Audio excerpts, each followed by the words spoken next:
Welcome to the Deep Dive. Today we're digging into some publicly available documents. These seem to raise some, serious questions about New York State Attorney General Letitia James, and specifically her late father's estate, potential tax issues, really. Yeah, and our source for this is mainly an analysis found in a YouTube transcript, which looks closely at public court filings. We're talking mortgage documents, estate paperwork, that sort of thing.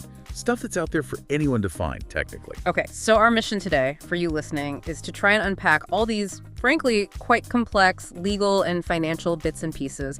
We want to get past the noise, and figure out what these documents actually say, what the core claims are, and why it might matter. Right. Cut through the speculation. Exactly. Okay, so let's jump in. Where should we start? That old mortgage document. Yeah, let's start there. May 20th, 1983.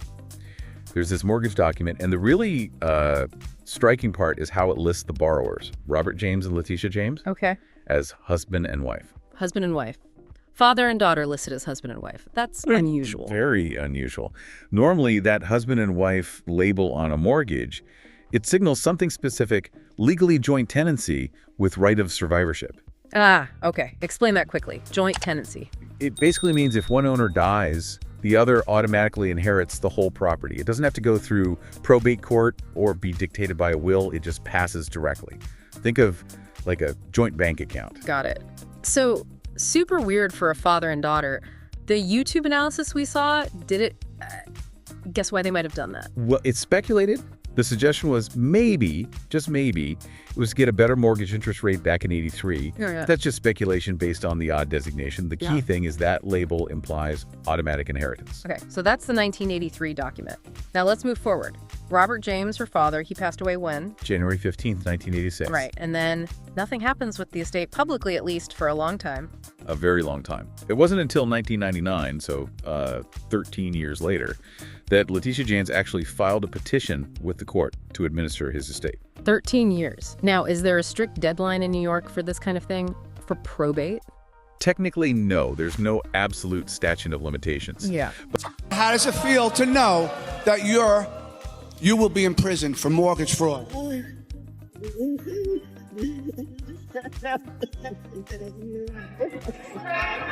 Thank you for coming. Courts generally expect estates to be settled, reasonably promptly. A few years is typical. So 13 years is definitely... It stands out. The available documents, according to the analysis, don't seem to offer an explanation for such a long delay. It's described as extraordinary and unexplained. Okay, so 1999, she finally files. What does she say in that filing about the property ownership? Does it match the husband and wife mortgage? Well, this is where it gets really interesting. No, it doesn't match. In her 1999 petition, she states the property was held as tenants in common with her father. Tenants in common. And she specifically adds, with no right of survivorship. Okay, hold on. So tenants in common is different from joint tenancy. Right. How does that work? Completely different. With tenants in common, each person owns a distinct share. If one owner dies, their share doesn't automatically go to the other owner. It becomes part of their estate and is passed on according to their will, or, state law if there's no will. It has to go through probate. So the 1999 filing directly contradicts the implication of the 1983 mortgage document. Exactly. The mortgage suggested automatic inheritance in '86. The 99 filing says, no, court intervention is needed because there was no automatic right of survivorship. Which would mean, according to the 99 filing, she didn't actually own the entire property outright between 1986 and 1999. That's the implication of the tenants in common claim, yes. Okay. But then what happens next? She sells the house. Right. In 2000, so just a year after that filing, Letitia James sells the home. And the paperwork for the sale. Yeah. How was the ownership listed then? This is the kicker, according to the YouTube analysis. The sale documents in 2000 apparently reverted back to the original language. They listed the ownership as Robert James and Letitia James, husband and wife. Wait, what? So 83 mortgage says husband and wife.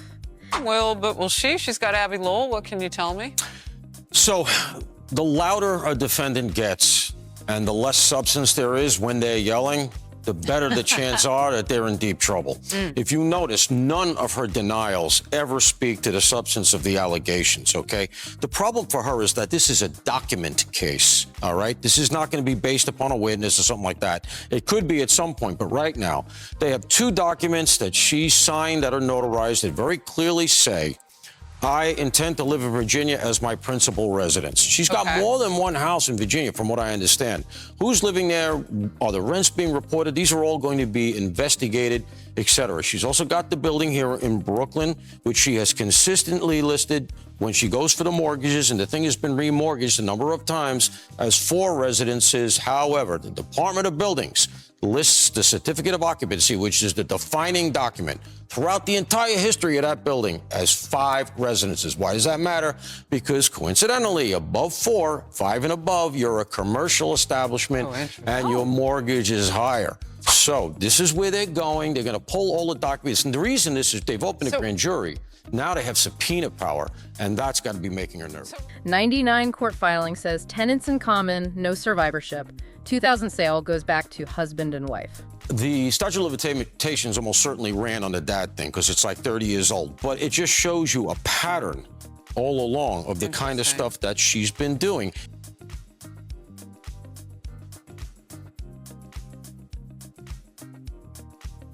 That appears to be the sequence laid out in the source analysis, yes. It creates this central question. Which version reflects the reality? And were there financial or tax advantages gained by using one designation in court and another for the sale?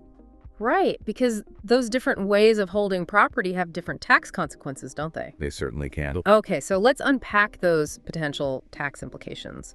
That 13-year delay first. Why is that relevant from a tax perspective, or even just handling the estate?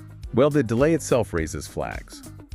It's very confusing, and it really just seems like they were very slipshod about all of it, but they're going to have to show intent, and I just want to... If the property was generating income, say rent, during those 13 years, who was collecting it? If Letitia James was acting as if she owned it, but legally, according to her later tenants in common claim, she didn't fully own it until the court processed the estate. Oh. Questions arise. Like, was she collecting rent that should have technically gone to the estate? Right. Or claiming homeowner benefits she wasn't entitled to yet? Potentially. And I just want to close with the fact that they just snuck in yesterday a $10 million budget line on the New York State budget to defend anybody who's being targeted by Donald Trump. I wonder who that's supposed to help. Kathy Hochul, governor, if you sign this, we're going to remember next year when you run for re-election. Yeah. It could touch on issues of fiduciary duty, the responsibility to manage the estate properly, or even, unauthorized use of estate assets before everything was legally settled through probate. Yeah, think about all those people who were stabbed and hurt on her watch in the subway system, and it took her forever to send in what needed to be sent in. This has nothing to do with her official duties. There's no reason I should pay for it. And what about actual estate taxes?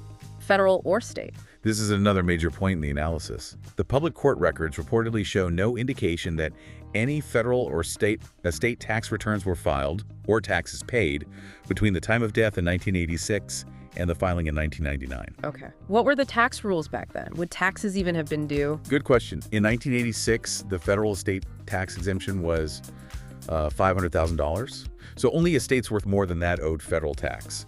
New York State's exemption was much lower, around $108,000.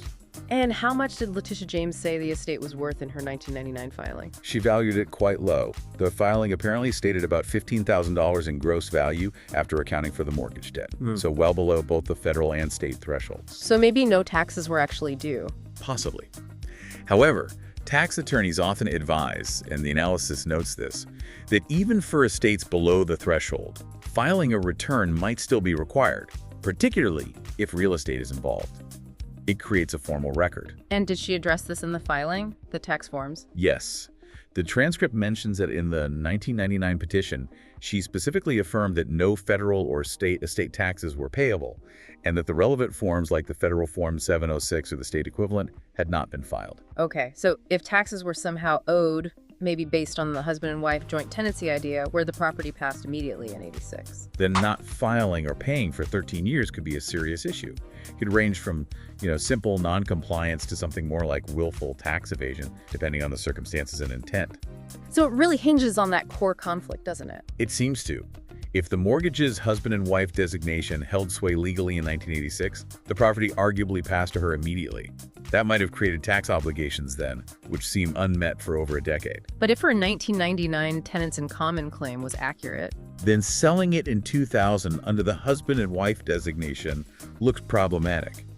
Was an improper tax benefit gained by using that designation for the sale after claiming something different in court? It's confusing. Yeah, definitely is. Now, the YouTube analysis also mentioned some other real estate issues, didn't it? Briefly, what were those about?